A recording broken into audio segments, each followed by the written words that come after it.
하나님이 이르시되 우리의 형상을 따라 우리의 모양대로 우리가 사람을 만들고 그들로 바다의 물고기와 하늘의 새와 가축과 온 땅과 땅에 기는 모든 것을 다스리게 하자 하시고,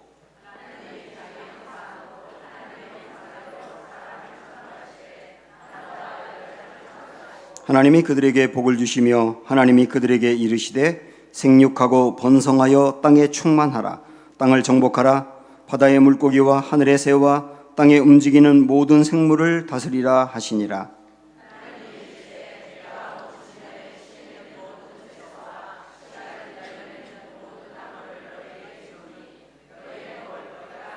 또 땅의 모든 짐승과 하늘의 모든 새와 생명이 있어 땅에 기는 모든 것에게는 내가 모든 푸른 풀을 먹을 거리로 주노라 하시니 그대로 되니라.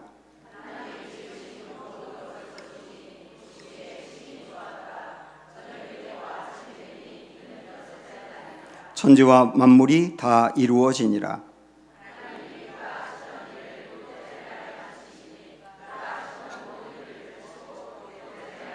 같이 읽습니다. 하나님이 그 일곱째 날을 복되게 하사 거룩하게 하셨으니 이는 하나님이 그 창조하시며 만드시던 모든 일을 마치시고 그날에 안식하셨음이니라. 아멘. 사랑합니다. 축복합니다. 둘러보시면서 서로 인사하겠습니다. 사랑합니다. 축복합니다.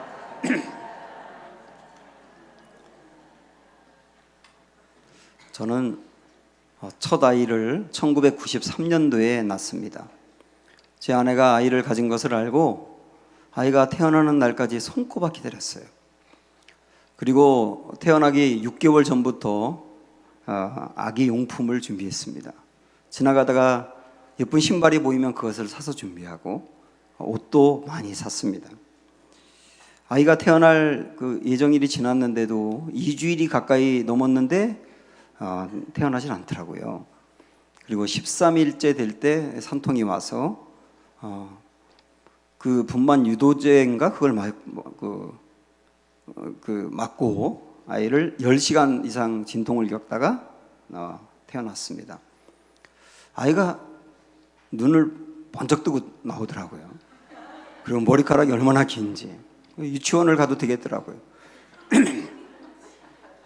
제가 그 아이를 이렇게 태어난 아이를 쳐다보면서 얼마나 기뻤는지 모릅니다.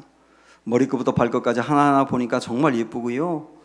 손도 얼마나 그렇게 예쁘게 생겼는지, 발은 오밀조밀하고 얼마나 또 예쁜지. 그래서 제 시골 부모님에게 전화하고 친구들에게도 전화해서 나 딸 낳았다. 오랜만에 그동안에 연락 안 하던 사람들에게도 전화해서 나 딸 낳았다고 자랑을 했습니다. 근데 한 가지 좀 섭섭하고 아쉬운 게 있었는데 그게 뭐냐면 제 아이가 저를 하나도 닮지 않은 거예요.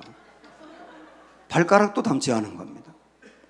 그래가지고 시골에 어머니한테 엄마 나를 하나도 안 닮았어 그랬더니 아유 천만 다행이다 야 또 그렇게 말씀하셔서 위로가 안 되더라고요.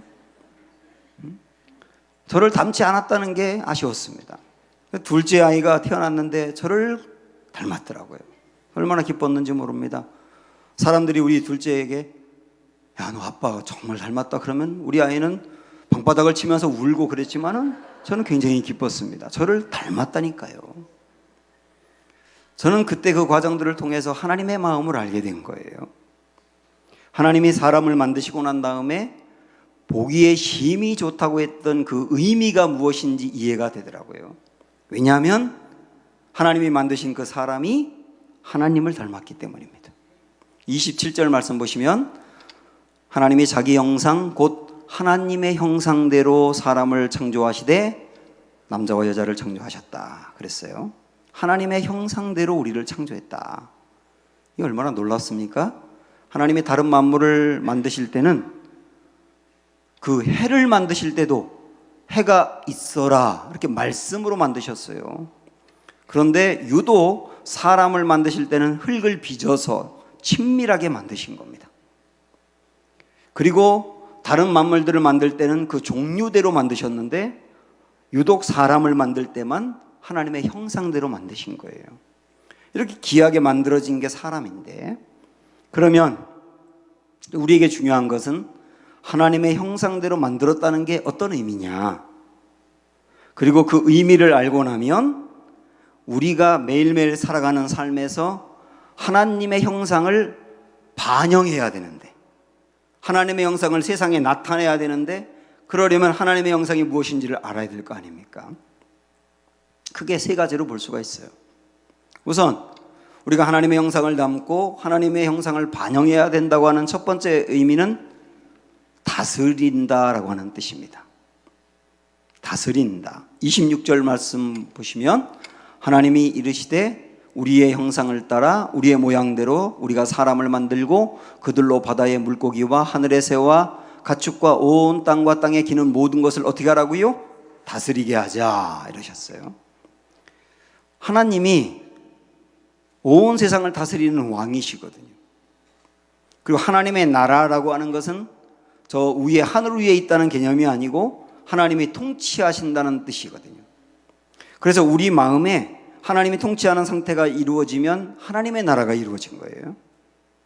그래서 하나님은 왕이시고 통치하시는 분인데 하나님이 통치하는 이 세상을 우리에게 일부 위임한 거예요. 너희가 다스려 하고. 그래서 하나님의 형상을 닮았다고 하는 것은 이 세상을 통치하는 그 다스리는 그 권세를 우리가 받았다는 뜻입니다. 그래서 우리가 어떤 의미로 본다면 하나님의 대리 통치자다 그렇게 볼 수 있어요. 28절에서는 하나님이 그들에게 복을 주시며 하나님이 그들에게 이르시되 생육하고 번성하여 땅에 충만하라 땅을 정복하라 바다의 물고기와 하늘의 새와 땅에 움직이는 모든 것은 생물을 다스리라 했어요. 이 다스리라고 주면서 맨 위에 보면 복을 주시며 그랬어요. 그러니까 사람들에게 이 세상을 통치할 수 있도록 다스리는 권세를 준 것은 큰 복이라는 뜻입니다. 우리가 먼저 이 말씀을 먼저 생각했으면 좋겠어요.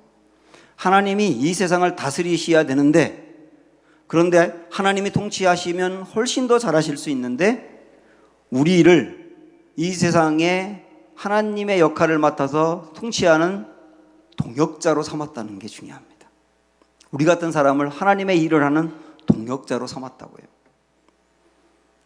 요한복음 21장에 보면 예수님이 부활하시고 난 다음에 갈릴리 호숫가로 가셨어요.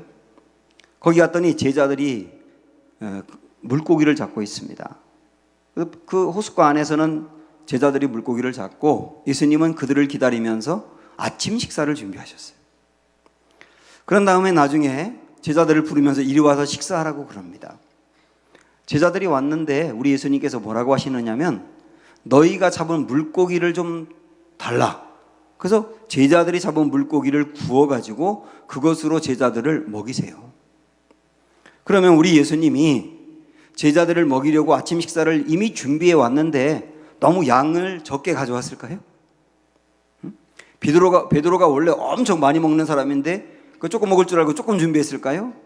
아니, 충분히 준비했을 거예요. 그런데 제자들이 잡은 물고기를 달라고 해서 그걸 구워가지고 제자들에게 주었다는 게 어떤 의미냐면 우리 예수님은 일을 하실 때 제자들이 수고한 것을 쓰셨다는 뜻이에요.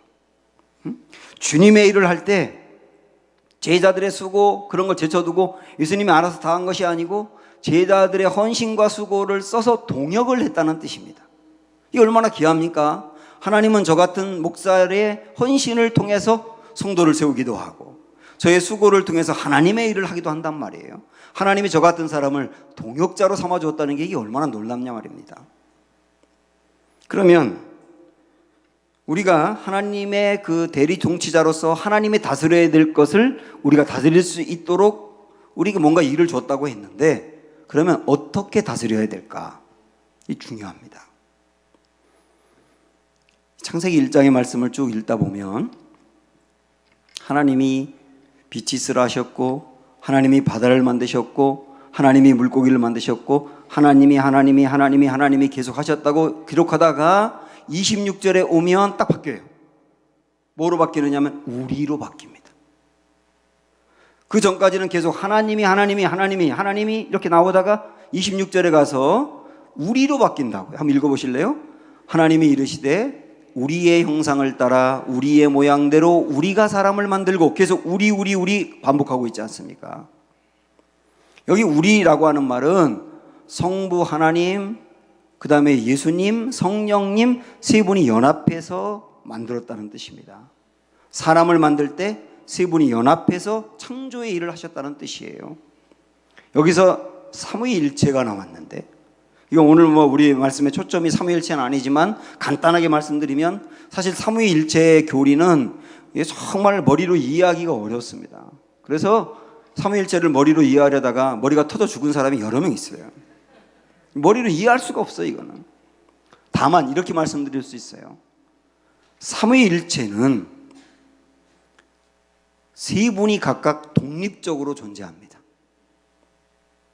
세 분이 각각 성부, 성자, 성령이 각각 계세요. 그럼 일체라고 하는 것은 뭐냐? 하나라고 하는 뜻은 뭐냐면 세 분의 존재가 하나라는 의미가 아니고 하나님의 영광과 능력과 권세와 그리고 그분의 속성이 똑같다는 뜻이에요. 전혀 구분이 안 된다. 예수님이 갖고 있는 능력과 하나님이 갖고 있는 능력이 똑같다. 너무 똑같아서 하나같이 보이는 거예요. 그래서 존재는 각각 다르되 속성은 같다. 이게 이제 삼위일체 교리의 어떤 내용이라고 여러분 그냥 그 정도로 이해하시면 되겠어요.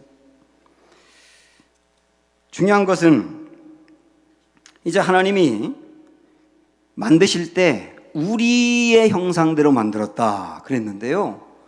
이거에 대해서 참 해석들이 많은데 많은 사람들이 우리의 형상대로 사람을 만들었다 할 때 형상에 너무 초점을 많이 두는 것 같아요. 형상에.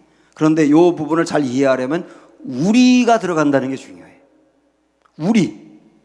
그냥 형상이 아니고 우리의 형상대로. 사람을 그렇게 만들었다는 뜻이거든요. 그래서 성부 하나님, 성자 예수님, 성령님 세 분이 온전히 하나가 되어서 연합을 이루었다는 뜻인데 그 연합은 어떤 연합이냐면 사랑의 연합인 거예요. 세 분이 완벽하게 사랑하고 서로 신뢰하는 연합. 거기에 갈등이 없고 완전히 사랑하고 완전히 신뢰하는 그 연합으로 사람을 만들었다. 그래서 우리가 모든 사람들이 하나님의 형상을 닮았다는 것은 어떤 의미냐면 하나님 안에 세 분의 하나님 안에 있었던 그 사랑과 신뢰를 우리가 닮았다는 뜻이에요. 그래서 타락을 하기 전에는 사람들이 타락해서 이것이 흐려졌습니다마는 타락하기 전에는 모든 사람들 안에는 하나님 같은 완벽한 사랑과 신뢰가 있었던 겁니다. 그래서 하나님의 형상대로 다스린다는 의미는 뭐냐면 하나님 안에 있는 사랑과 신뢰로 다스린다는 뜻이에요. 지금 우리 교우들 중에서도 어떤 위치에서든지 누군가를 다스리는 분들이 여기 굉장히 많습니다. 가정에서, 일터에서, 또 교회에서 뭔가를 다스리는 분들이 여기에 많은데요. 여러분 다스릴 때 어떻게 다스려야 하나님의 형상대로 다스리는 거냐면 사랑과 신뢰가 기본인 거예요. 사랑과 신뢰. 이걸 딱 붙드셔야 돼요. 그래서 만약에 여러분이 누군가에게 뭔가를 일을 시킬 때도 해. 그건 하나님의 형상이 아니에요. 응? 안 했을 때 너 죽는다 라고 한다든지 책상 뺀다 라고 하는 것은 하나님의 형상이 아니에요. 뭔가 거래를 하면서 이거 하면 이만큼 줄게 라고 하는 것도 하나님의 형상이 아니에요. 하나님의 형상으로 한다는 것은 사랑과 신뢰가 기초가 된다. 사실은 가장 쉬운 게 뭔지 아세요? 가장 쉬운 것은 협박하는 겁니다. 공동체 안에서도 협박하는 게 제일 쉬워요. 왜냐하면 협박하면 협박을 당한 사람이 불이익을 당할까 싶어서 말을 듣거든요. 그건 하나님의 형상이 아니라고요. 목회자들 중에 가끔 성도들을 협박하는 분이 있어요. 목사 말을 잘 듣지 않으면 벌 받는다. 병에 걸린다. 다른 교회로 옮기면 분명히 봐라. 망할 거다. 협박을 해요. 그러면 겁나서 말을 듣거든요. 그건 하나님의 형상이 아니에요. 협박 그거 안 들으셔도 괜찮아요. 내가 누군가를 다스리고 통치하는 위치에 있을 때 내가 한 사람을 다스리든 10사람을 다스리든 항상 기준은 뭐라고요? 사랑과 신뢰. 그게 원칙이 되어야 된단 말이에요. 그게 하나님의 형상을 반영하는 것입니다. 그러면 여러분은 이제 이렇게 질문하실 거예요. 목사님은 교회에 있으니까 그런 얘기를 하죠. 사랑과 신뢰로 하면 말을 안 들어요. 되는 게 없어요. 그럴지 몰라요. 그 고민이 실제 우리에게 있는 거 아닙니까? 그러나 여러분 이걸 아셔야 됩니다. 하나님의 방법대로 하는 게 항상 옳다. 하나님의 방법대로 올곧게 나아가 봐라. 그리고 믿을 게 뭐냐면 하나님의 방법대로 할 때 하나님이 나머지 그 문제들을 이끌어 가시는 힘을 주실 거라는 걸 믿으셔야 되는 거예요. 하나님 형상대로 우리가 태어났다. 그리고 그걸 반영해야 된다는 것 첫 번째 의미는 하나님의 사랑과 신뢰대로 다스려야 된다는 뜻이에요. 두 번째 의미가 있습니다. 하나님의 형상대로 또 반영한다는 건 뭐냐면 사람들과 관계를 맺어갈 때 항상 기초는 사랑과 신뢰여야 된다는 뜻입니다. 관계를 맺어갈 때. 자, 우리 26절의 말씀을 보겠습니다. 시작. 하나님이 이르시되 우리의 형상을 따라 우리의 모양대로 우리가 사람을 만들고 그들로 바다의 물고기와 하늘의 새와 쭉 이렇게 나옵니다. 여기 보면 하나님의 형상을 따라라고도 되어 있지만 그 다음에 하나님의 모양대로라고도 나와 있어요. 일도학교 공부하신 분들은 이거 기억나실 텐데 하나님의 형상을 따라라고 하는 말은 하나님의 속성을 말하는 겁니다. 하나님의 형상은 조금 아까 말씀드린 것처럼 핵심은 사랑이죠. 그런데 하나님의 모양대로라고 하는 말은 하나님의 존재 방식을 말하는 거예요. 하나님은 어떤 방식으로 존재하느냐? 근데 어떤 방식으로 존재하느냐면 공동체로 존재하시는 거예요. 다시 한번 정리할게요. 하나님의 형상대로라고 하는 말은 하나님의 속성대로라고 하는 말인데 하나님의 속성의 핵심은 뭐라고요? 사랑이라고요. 하나님의 모양대로라고 하는 말은 하나님의 존재 방식을 말하는데 하나님은 어떻게 존재하신다고요? 공동체로 존재하신다고요. 그래서 하나님은 공동체 속에 있을 때 행복해 하세요. 그래서 말이죠. 우리 하나님이 모든 세상을 만드시고 다 좋다, 좋다, 참 좋다 이렇게 말씀하셨는데 유독 딱 하나 좋지 않다고 한 게 있습니다. 뭐죠? 혼자 사는 거. 혼자 사는 걸 보고는 좋지 않다고 했어요. 왜 그럴까요? 하나님은 존재 방식이 공동체로 존재하기를 기뻐하니까. 혼자 사는 건 공동체가 아니지 않습니까? 그래서 공동체가 이루어지지 않고 혼자 사는 걸 보고 좋다고 하실 리가 없고 보기에 좋지 않다고 하신 거예요. 그러면 하나님의 형상을 닮은 건 공동체 속에서 어떤 모습을 나타내는 거냐? 하나님의 형상의 핵심이 사랑과 신뢰라고 했으니 공동체 속에서 가정이라든지 교회라든지 일터라든지 이렇게 사람들과 내가 관계를 맺어갈 때 핵심을 사랑과 신뢰로 해야 된다는 뜻이에요. 사랑과 신뢰. 그래서 그렇게 사랑과 신뢰로 나아가서 나의 사랑을 통해서 하나님의 사랑을 나타내야 하고 나의 용서를 통해서 하나님의 용서를 나타내야 하고 나의 격려와 나의 위로를 통해서 하나님의 위로와 격려를 나타내야 됩니다. 근데 이게 무척 어렵습니다. 그래서 여기에 하나의 중요한 반전이 있거든요. 자, 한번 스크린을 잘 보세요. 지금부터 좀 정신을 집중하셔야 됩니다. 세 가지를 생각해 볼 건데 첫째는 내가 그 사람을 볼 때 그 사람이 하나님의 얼굴같이 보여야 한다.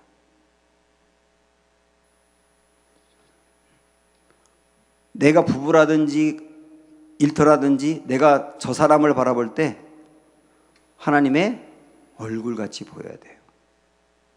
그러면 그 사람이 나를 볼 때 하나님의 얼굴같이 바라보는 나를 볼 때도 하나님의 얼굴같이 보이는 거예요. 그런데 보세요. 잘 보세요. 내가 그 사람을 바라보는데 마귀같이 봐. 마귀같이 그 사람을 바라봐요. 정말 나쁜 놈이야, 형편없는 놈이야. 그렇게 바라보는데 그 사람이 자기를 그렇게 바라보는 나를 보고 하나님 얼굴로 보일까요? 내가 그 사람 자기를 그렇게 바라보는데 그 사람은 나를 보면서 하나님 얼굴같이 보일 리가 없지 않습니까? 내가 그 사람을 하나님의 얼굴같이 보면 그 사람도 나를 하나님 얼굴같이 보는 거예요. 이게 원리입니다, 이게. 그런데 내가 그 사람을 하나님 얼굴같이 보려면 그 사람이 때로는 형편없는 사람일 수 있고 마음에 안 들 수 있는데 어떻게 되느냐면 내가 은혜에 압도가 되면 하나님의 은혜에 내가 압도가 되면 그 말은 뭐냐면 하나님의 은혜로 가득 차게 되면 그 사람이 어떤 사람이든 상관없이 하나님의 얼굴로 보이는 거예요. 이거 이해가 되셨나 모르겠네. 이거 꼭 되셔야 되는데. 다시 한번요. 예를 들어서 내가 왼수 같은 남편을 바라보는데 그 남편이 하나님의 얼굴처럼 보여요. 하나님의 얼굴 같은 사람이 아니거든요. 근데 그가 그렇게 보여요. 그때 그 남편이 자기를 그렇게 바라보는 아내를 보면서 하나님의 얼굴로 보는 거예요. 거기서 뭐가 이루어지는지 아십니까? 관계 회복이 이루어지며 변화가 일어나는 거예요.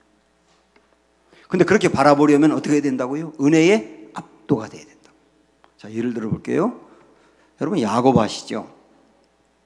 야곱이 형에게 잘못하고 20년 동안 떨어져 살았는데 20년 만에 형을 만나야 됩니다. 형이 아직까지 분이 풀리지 않아서 동생을 죽이려고 벼르고 있어요. 그러니까 자기 동생을 죽이려고 벼르고 있는 그 사람을 만나는 거예요, 형을. 그런데 형을 만나자마자 야곱이 형에게 무릎을 꿇으면서 뭐라고 말하냐면 형님의 얼굴을 보니 하나님의 얼굴을 보는 것 같아요. 이렇게 이야기합니다. 물론 확실한 거 하나는 뭐냐면 에서의 얼굴이 하나님 얼굴 같지 않았습니다. 그것만은 아주 확실해요.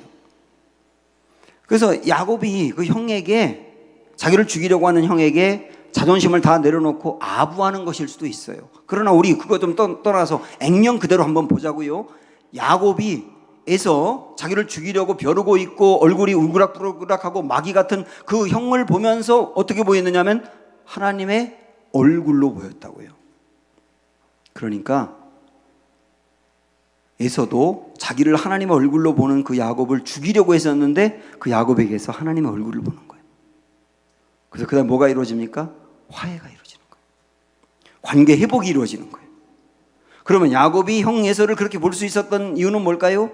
바로 그 전날 야복강가에서 하나님과 씨름하면서 거기서 하나님의 은혜의 압도가 된 거예요. 하나님의 은혜가 그를 감싸게 된 거예요. 하나님의 은혜가 충만하니까 야곱이 형을 볼 때도 하나님 얼굴로 볼 수 있었단 말이에요. 사람들이 예수님을 보면서 하나님의 얼굴을 봅니다. 물론 예수님은 하나님이기 때문에 그렇게 볼 수도 있어요. 그런데 우리 예수님은요, 누구를 바라보든지 설령 그 사람이 막달라 마리아 같은 사람, 아주 상당히 죄를 많이 짓고 그리고 몸을 팔면서 살았던 형편없는 사람을 바라볼 때도 예수님은 어떻게 바라보느냐면 형편없는 사람하고 정죄하는 게 아니라 하나님의 얼굴로 보는 거예요. 삭개오 같이 정말 파렴치하고 돈만 밝히고 매국노 같은 사람을 볼 때도 저 나쁜 놈, 저 매국노 이렇게 본 게 아니라 하나님의 얼굴로 보는 거예요. 그러니까요, 막달라 마리아와 삭개오 같이 형편없이 살던 사람이 예수님의 얼굴을 보면서 하나님의 얼굴로 보이고 그때 뭐가 일어나냐면 변화가 일어나는 거예요. 변화가 일어나는 거라고요. 여기에 변화와 관계 회복의 원리가 있는 겁니다, 여러분. 어떤 남편이 교회를 가게 됐는데 이 사람은 성격이 굉장히 과격합니다. 그리고 믿음이 하나도 없고요. 이 사람은 진화론을 믿어요. 창조를 안 믿어요. 그리고 교회에 대해서 굉장히 비판적이에요. 그런데 아내 때문에 교회를 나오기 시작했어요. 보통 교회를 나오면 자기가 진화론을 믿더라도 그 교회에 대해서 비판하는 생각이 있더라도 얘기는 안 하지 않습니까? 그런데 목사님에게 진화론이 맞다고 한번 논쟁해 보자고 따지는 거예요. 그 다음에 목사님 앞에 대놓고 교회에 문제가 있는 걸 막 비판하는 그런 사람이 얼마나 강한지 아시겠죠? 그런데 이 남편이 몇 달이 지난 다음에 자발적으로 세례를 받았어요. 그리고 자기 입술로 진화론은 틀리고 창조가 맞다고 고백을 하고 자기가 예수님 만나서 구원받았다고 하면 사람들에게 간증을 하는 거예요. 정말 과격하고 믿음이라고는 하나도 없었는데 이렇게 변한 겁니다. 참 이상하지 않습니까? 그래서 도대체 이 남편이 어떻게 변했나 알아봤더니 아내 때문에 변한 거예요. 아내 때문에. 아내가 어떤 사람이냐면 아내도 정말 성격이 이상한 사람이에요. 너무 강하고 그래서 교회에서 번번이 싸우던 사람이거든요. 만나는 사람마다 교회에서 싸우고 분란을 일으키고 그러던 아내인데 교회는 나왔어요. 굉장히 이기적이고 그리고 부부싸움을 매일매일 하던 사람이었어요. 그런데 이 아내가 은혜를 받고 난 다음에 삶이 굉장히 많이 바뀌었는데 그 중에 바뀐 게 또 하나가 뭐냐면 남편을 바라보는 눈이 바뀐 거예요. 남편을 바라보는 눈이 바뀌었다고요. 이전에 남편을 바라볼 때 벌레씩도 바라봤는데 이제는 그 남편을 보며 하나님 얼굴로 보는 거예요. 그때 자기를 하나님의 얼굴로 바라보는 아내를 보면서 남편이 변한 거예요. 뭐라고 이 남편이 얘기를 했냐면,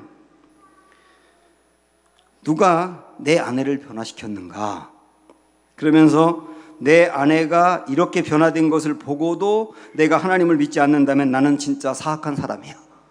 그러면서 변화가 됐다는 거예요. 우리는 이런 생각을 합니다.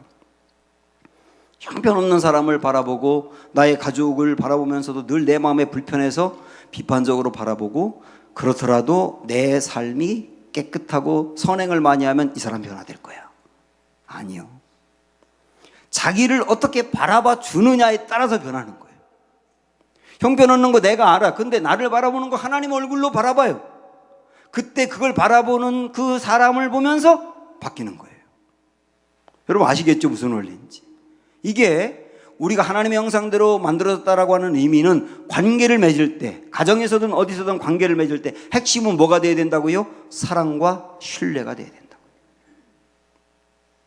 자, 세 번째, 하나님의 형상대로 지음받았다, 그걸 반영해야 된다는 또 다른 의미는 뭐냐면 일과 안식의 이 말씀으로 풀어가 보도록 하겠습니다. 우리가 하나님처럼 일하고 하나님처럼 안식한다는 뜻이거든요. 하나님은 일하셨어요.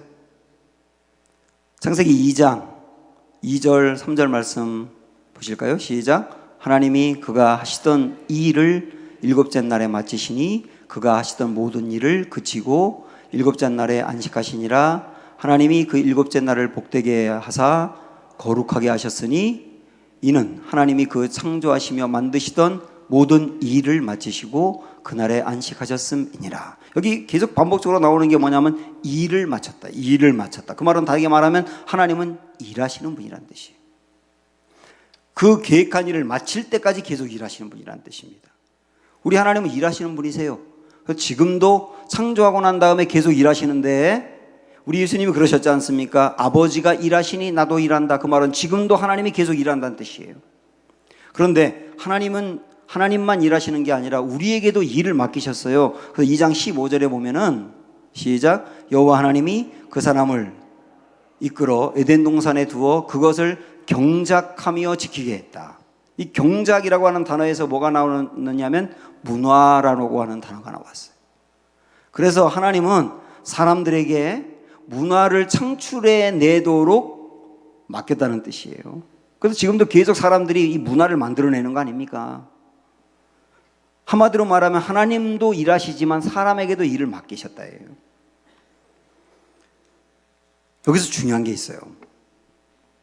어떤 사람들은 이렇게 생각을 합니다.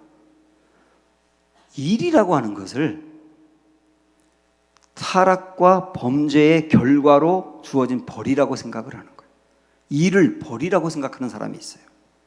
하나님이 아담과 하와가 선악과를 따먹어가지고 벌을 내린 게 일이라고 생각을 하나요? 물론 타락하고 난 다음에 그 일이 훨씬 더 어려워지고 일을 해도 수고의 열매를 거두지 못하는 고통이 있었던 건 맞지만 일 자체는 벌로 주어진 게 아니에요. 오히려 일은 뭐냐면 일은 하나님의 선물입니다. 하나님도 일하시고 사람도 일하도록 준 선물이라고. 여러분 한번 절 따라해 보실래요? 일은 선물이다. 일이 벌이 아니고 선물이라고요. 이 생각을 갖는 게 왜 중요하냐면 사람들은 이렇게 생각을 해요. 일은 고통이고 일은 고된 것이고 일에서 벗어나는 게 복이다. 아니요. 일이 복이라고요.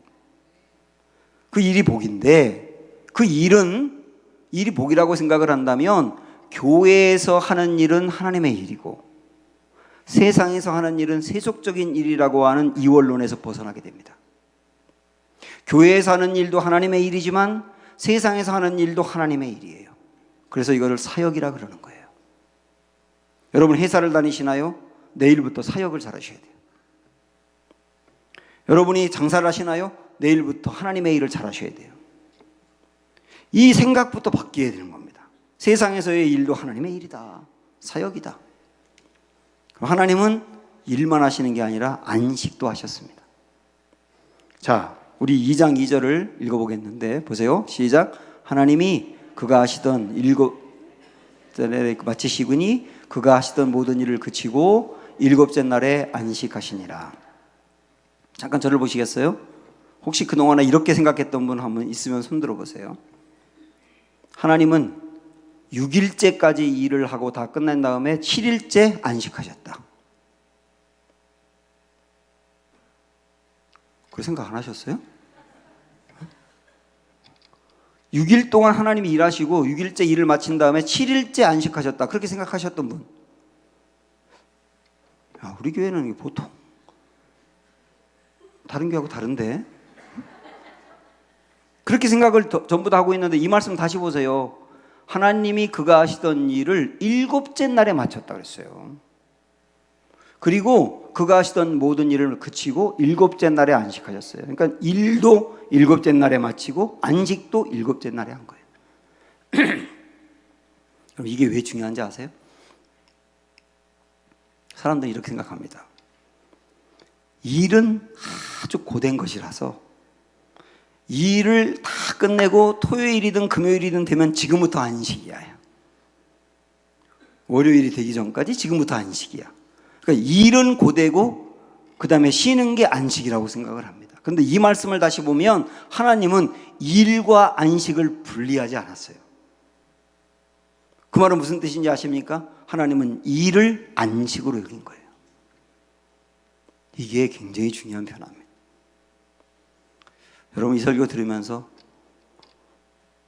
목사님 한번 그렇게 일해보세요. 그렇게 할지 몰라요. 그러나 중요한 게 뭐냐면 하나님이 일하시니까 일이 안식이에요. 아시겠죠? 이거 기억하세요. 또 하나 하나님의 일과 안식의 중요한 그 특징은 뭐가 있냐면 하나님은 일을 하면 할수록 기쁨이 확장됩니다. 하나님이 처음에는 창조하시면서 보기에 좋다 그러다가 나중에는 와 보기에 힘이 좋다. 그러다 나중에 아예 안식. 그건 뭐냐면 하나님은 일을 하면 할수록 기쁨이 확장됐다는 뜻입니다. 그런데 우리는 그렇지 않거든요. 결혼도 그렇고 여행도 그렇고 다 그런데 예를 들어서 결혼을 누가 했다고 하면 신혼부부 때 결혼해서 어때요? 그러면 너무 좋아요. 그러거든요. 그러다가 1년 가까이 돼서 어때요? 그러면 좋아요. 그러다 2년이 지나고 어때요? 그러면 그저 그래요. 3년이 지나고 어때요? 그러면 괜히 했어요. 이렇게 되거든요. 갈수록 나빠지는 거예요. 여행도 그렇습니다. 여행도 처음에 여러분 전화해 보세요. 전미경 목사님 한번 우리 딸 이제 신혼여행 갔을 땐 전화 한번 해보세요. 처음에는 뭐라 그러냐면 와 환상적이에요. 3일이 지나고 어때 그러면은 좋아 엄마. 5일이 지나고 어때 그러면 아유 그저 그래. 그 7일 지나고 어때 그러면 집이 제일 좋아 그래요. 갈수록 이게 나빠진다니까 보통.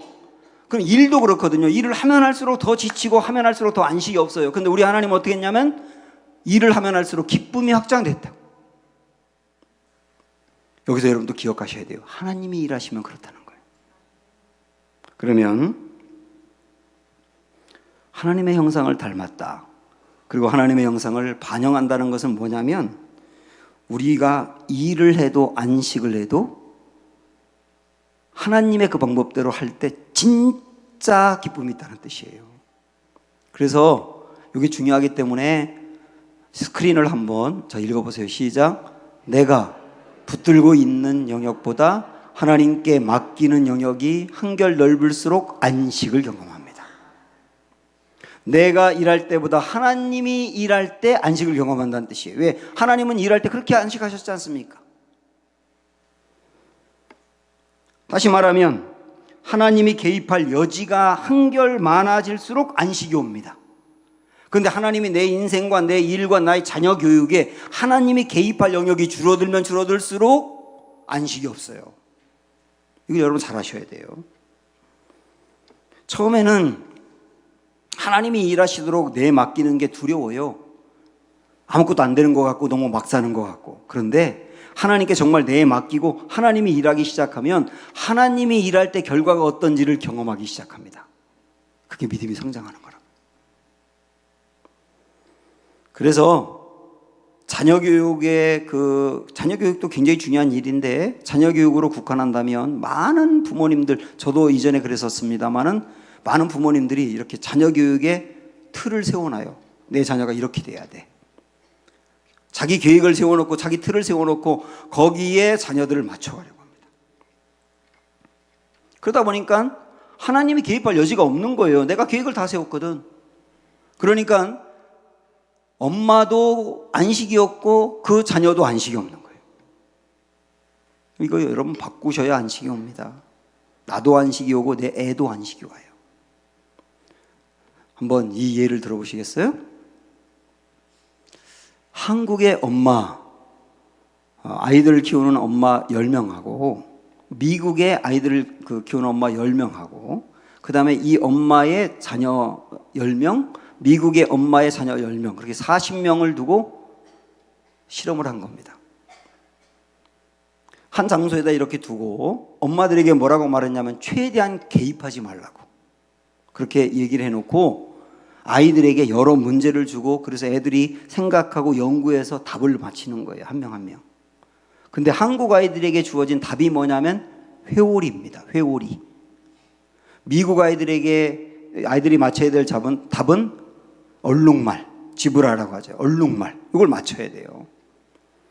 그리고서 시작을 했어요. 그랬더니 이제 우리나라 아이들이 이것저것 문제도 보고 그러면서 힌트도 보면서 회오리를 찾아가는데 그걸 지켜보고 있는 한국의 엄마들은 어떠냐면 답답해 죽을 지경인 거예요. 개입하고 싶어서. 그래서 아이들에게 계속 회오리 알려주고 싶어요. 그러다가 이 선생님이 화장실 간다고 나간 사이에 우리나라 엄마들이 다 달려들어가지고 답이 회오리야 회오리 다 알려줬어요. 그래가지고 선생님이 화장실 갔다 온 다음에 애들이 다 서로가 회오리 답을 내서 서로가 1등 하려고 하는 거예요. 이게 한국의 모습이었어요. 근데 미국의 엄마들은 아이들이 문제 풀 때 기다려주는 거예요. 답답하죠? 그러나 기다려주는 거예요. 개입하지 않고. 그리고 아이들이 엄마에게 엄마 정말 모르겠어 그러면 힌트를 이 정도 주는 거예요.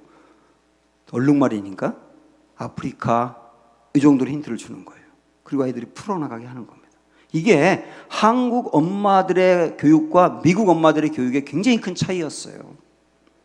우리는 일을 하든 자녀를 양육하든 빨리 어떤 성과를 거둬야 된다고 생각하는데 그 성과가 내가 세우는 기준이라고. 그리고 그 성과 내가 세우는 틀 안에 들어오지 않으면 내 아이가 실패한다고 생각을 하는 거예요. 거기에 아이들이 안식이 없어요. 그리고 거기에 하나님이 개입할 여지가 없어요. 하나님께 맡겨야 개입을 하지. 그런데 아이들이 여러분 이걸 잘 생각해 보셔야 되는데 아이들의 게으름, 아이들의 서투름, 아이들의 실수, 아이들의 부족함을 기다려줄 수 없을까요? 내 아이가 다른 아이보다 서툴러도, 내 아이가 다른 집 아이보다 게을러도, 내 아이가 저 집의 아이보다 실수가 많아도, 뭔가 부족해 보여도 내 아이를 기다려줄 수 없을까요? 그 아이의 인생에 하나님이 들어가서 그 아이를 통해서 일하신다는 것, 그걸 믿으며 아이를 맡기고 기도할 수 없을까요? 내가 원하고 바라는 틀대로 만들어 놓고 여기에 꼭 맞춰야만 아이들이 잘 되는 건가요? 이걸 생각을 해보시면서 우리 안식이 언제 오는가? 하나님이 일하시면 안식이 온다. 하나님이 일하시면 안식이 온다. 이 원리를 마음에 잘 붙들고 나가는 게 하나님의 형상을 반영하는 것입니다. 마지막에 2장 3절에서 이런 말씀하는데요. 자, 읽어보세요. 시작. 하나님이 그 일곱째 날을 복되게 하사 거룩하게 하셨으니 이는 하나님이 그 창조하시며 만드시던 모든 일을 마치시고 그날에 안식하셨음이니라. 일곱째 날을 복되게 했다. 우리는 이걸 단순하게 이렇게 생각합니다. 월, 화, 수, 목, 금, 토 주일날이 복된 날이다. 이렇게 생각을 해요. 물론 주일날 복된 날입니다만 그러나 이건 그렇게 해석하시면 안 되고, 여기서 일곱째 날이 복되다라고 하는 말은 어떤 의미냐면 일곱째 날에 안식했다고 말씀하지 않습니까? 안식하는 게 복이라는 뜻이에요. 그래서 우리가 월요일부터 토요일까지 직장에서 일하더라도 정말 그 일이 하나님이 하시는 일이 되어서 거기에서 안식을 누린다면 여러분의 월요일도 복된 날, 화요일도 복된 날, 월요일부터 토요일까지는 복된 날이 아니고 주일날만 복된 날이, 그게 아니고 주일날도 복된 날이지만 일주일 내내가 복된 날이 될 수 있도록 하나님 만드셨다는 거예요. 그래서 이 하나님의 형상을 나타내셔서 우리의 삶이 매일매일 정말 안식이 되시고 기쁨이 충만한 은혜가 있기를 축원합니다. 나의 안에 거하라 함께 찬양하겠습니다.